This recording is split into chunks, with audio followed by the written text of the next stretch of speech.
शनाया का पेशेंस खत्म हो गया था।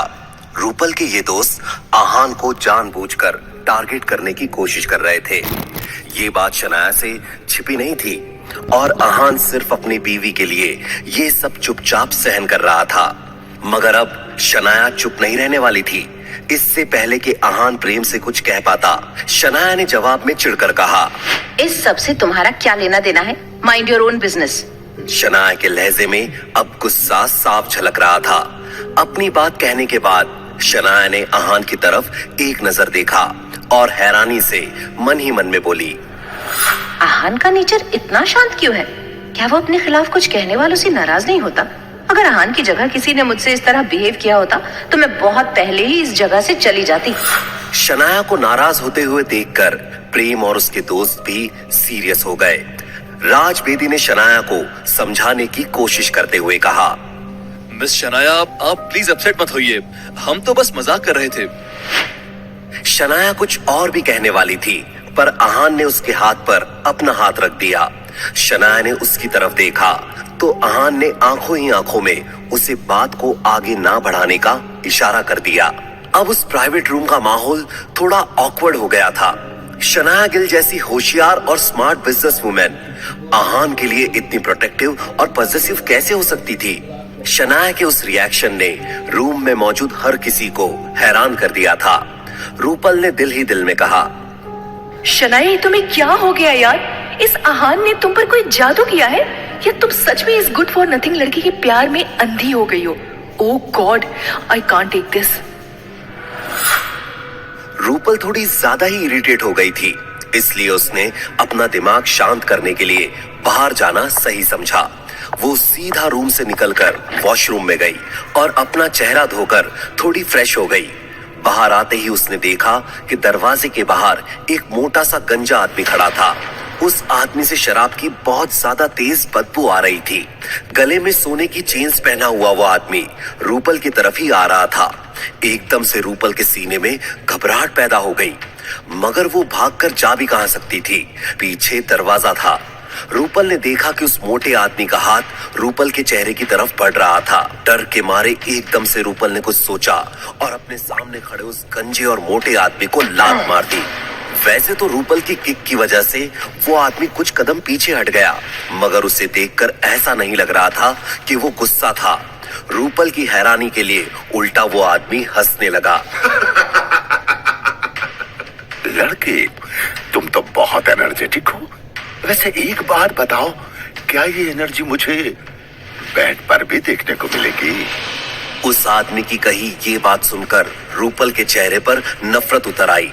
रूपल ने उस आदमी से गुस्सैल अंदाज में कहा, घटिया।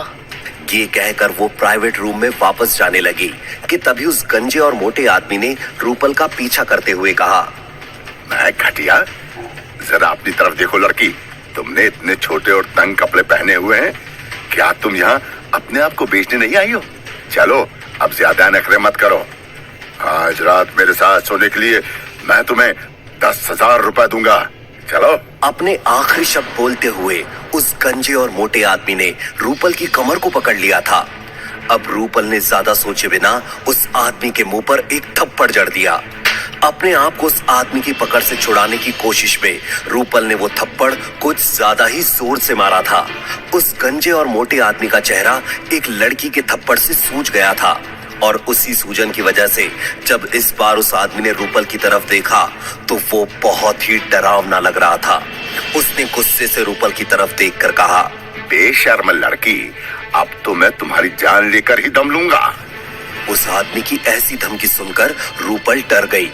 अगले ही पल वो गंजे और मोटे आदमी ने हाथ में पकड़ी हुई विस्की की बोतल रूपल की तरफ फेंक दी। रूपल इतनी घबराई हुई थी कि उसके मन में विस्की की बोतल से बचने का भी ख्याल नहीं आया। रूपल ने बिना कुछ सोचे समझे घबराहट के मारे अपनी आंखें बंद कर दी।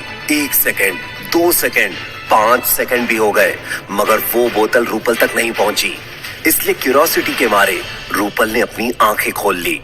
आंखें खोलते ही रूपल ने देखा कि एक बड़े से हाथ ने उस विस्की की बोतल को पकड़ लिया था। रूपल ने फिर क्यूरियोसिटी से ये देखने के लिए अपनी नजरें उठाई कि वो हाथ किसका था। अगले ही पल रूपल की आंखें खुली की खुली रह गई। क्योंकि जिसने उस विस्की की बोतल से रूपल को बचाया था वो कोई और नहीं, आहान था। आहान ने बिना किसी ताकत का इस्तेमाल किए विस्की की बोतल पकड़ ली थी। आगे आहान ने उस विस्की की बोतल को जमीन पर रख दिया और उस मोटे और गंजे आदमी से कहा, आपको कुछ ज्यादा ही चढ़ गई है।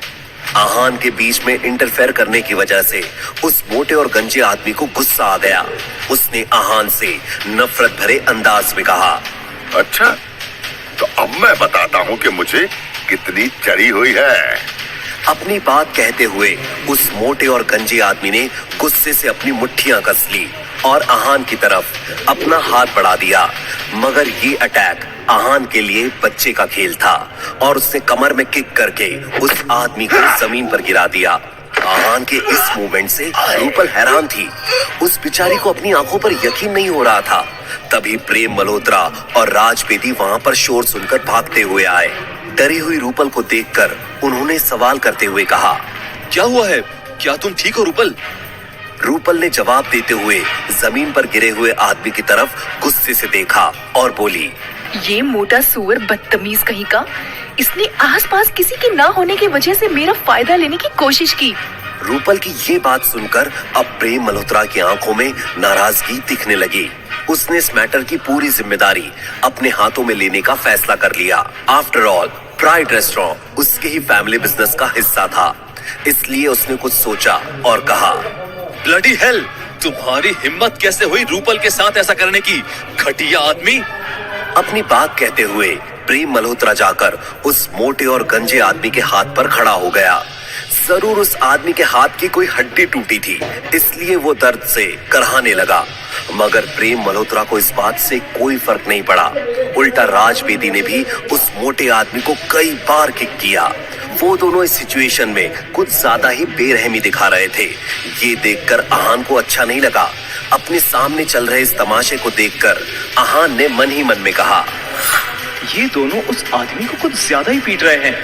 भले ही वो कुछ किए बिना चुपचाप मार खा रहा है, मगर उसने जो कपड़े पहने हैं, जो जूते पहने हैं और उसकी वॉच, ये सब बहुत महंगी ब्रांड्स के हैं।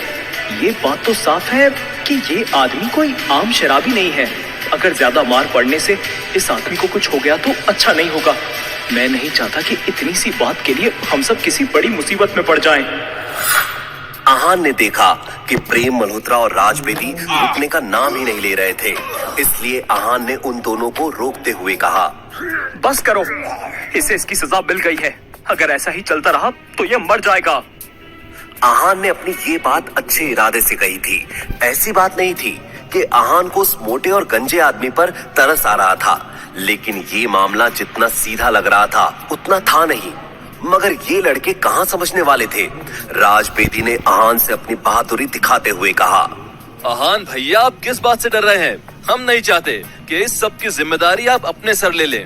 राज बेदी की बात खत्म होते ही प्रेम मल्होत्रा ने अपना बड़प्पन दिखाते हुए कहा, और अगर ये मोटा सांड यहाँ मर भी गया तो कोई फिक्र नहीं, मैं इस होटल का मालिक हूँ। इस मैटर को आसानी से सेटल डाउन कर दूंगा। उन दोनों लड़कों की ऐसी नादानी भरी बातें सुनकर आहान ने सर पकड़ लिया और रूपल ने मुंह बनाते हुए मन ही मन में सोचा, कहा मैं इस गुड फॉर नथिंग लड़के को थैंक्स कहने के मूड में थी और इस बेवकूफ आहान ने डरपोकों वाली बात कर दी। एक ही तो अच्छा इंप्रेशन था, आहान ने वो भी ज्यादा देर टिकने नहीं दिया। रूपल को आहान पर चिढ़ मच रही थी, लेकिन ऐसे बड़े से रेस्टोरेंट में सीन क्रिएट करना थोड़ा तो अजीब था। इसलिए रूपल ने प्रेम मल्होत्रा और राज बेदी की तरफ देखकर कहा, जाने दो, छोड़ो इन सबको, हम वापस जाकर लंच कंटिन्यू करते हैं। राज ने रूपल की बात मानकर डिसाइड किया। अब रूपल ने ही कह दिया तो इस मोटे को छोड़ देते हैं। इसके बाद रूपल प्रेम मल्होत्रा और राज बेदी के साथ उनके प्राइवेट रूम में चली गई। आहान भी उनके पीछे चला गया। वापस जाते हुए राज बेदी ने आहान से कहा, आहान भैया, आप कुछ ज्यादा ही डरते हैं। कोई बात नहीं, हमारे साथ रहेंगे तो बिल्कुल ब्रेव हो जाएंगे। ये बात किसी ताने से कम नहीं थी, मगर ये सब समझने के बाद भी आहान ने कुछ नहीं कहा। सबका लंच होने के बाद उन्होंने कुछ मीठा ऑर्डर किया। जैसे ही वेटर उस प्राइवेट रूम से बाहर गया, कुछ गुंडे अंदर आ गए। जब प्रेम मल्होत्रा ने उन सब के साथ उस मोटे और गंजे आदमी को अंदर आते हुए देखा तो वो गुस्सा हो गया। लगता है इस मोटे आदमी की चमड़ी इससे ज्यादा मोटी है। इतनी मार खाने के बाद भी इसकी अकल ठिकाने पर नहीं आई। कोई बात नहीं, मैं अभी इन सबको मजा चखाता हूं। प्रेम मल्होत्रा ने बहुत ही कूल अंदाज में कहा। जब प्रेम अपनी ये बात कह रहा था, वो मोटा और गंजा आदमी जिसका नाम गजेंद्र था, हाथों में एक शराब की बोतल लेकर प्रेम की तरफ ही आ रहा था। प्रेम मल्होत्रा इस होटल का मालिक था। अपने ही होटल में क्या ऐसे ही कुछ गुंडों को देखकर वो घबरा जाता? अब बात उसकी इज्जत की थी, इसलिए प्रेम मल्होत्रा ने अपनी पूरी ताकत का इस्तेमाल करते हुए गजेंद्र को जोर से लात मार दी। क्योंकि गजेंद्र को पहले से ही बहुत चोट लगी हुई थी, वो एक बार फिर से जाकर जमीन पर गिर गया। अपने साथी की ऐसी हालत को देखकर अब बाकी गुंडे भी प्रेम से लड़ने के लिए तैयार हो गए। लेकिन प्रेम मल्होत्रा कोई सीधा साधा फाइटर नहीं था, उसे कराटे में ब्लैक बेल्ट मिला था। एक एक करके प्रेम मल्होत्रा ने गजेंद्र के सारे साथियों को हरा दिया। अब जब सब जमीन पर गिरे हुए थे तो प्रेम मल्होत्रा बड़े ही कूल अंदाज में गजेंद्र के पास गया और बोला, तुम सब तो गुंडे कहलाने के लायक ही नहीं हो। प्रेम की जीत पर पारस अग्रवाल ने उसे चीयर करते हुए कहा, वाह मेरे शेर प्रेम, मेरे भाई, वाह कमाल कर दिया। अब मुझे नहीं लगता कि ये सब हमें और तंग करेंगे। ये बात सुनने के बाद प्रेम मल्होत्रा अपने दोस्तों की तरफ पलटा और अपने हाथ और कपड़े साफ करते हुए लड़कियों की तरफ देखकर बोला, रूपल, मिस शनाया, क्या आप ठीक हैं? प्रेम के सवाल के जवाब में रूपल और शनाया ने हामी भर दी। प्रेम शनाया की आंखों में अपने लिए तारीफ देखना चाहता था, मगर उसने देखा कि शनाया की नजरें तो आहान की तरफ थी। वो आहान जो चुपचाप बैठा जमीन पर लेटे हुए गुंडों की तरफ देख रहा था। प्रेम मल्होत्रा को और चिढ़ मच गई। पारस ने प्रेम से सवाल करते हुए कहा, भाई अब इन निठल्ले गुंडों का क्या करना है? क्या किसी को इन सबको दफनाने के लिए बुला लूं? पारस बस अपनी बात को बढ़ा चढ़ा कर कह रहा था। वो सच में ऐसा कुछ करने की हिम्मत भी नहीं कर सकता था।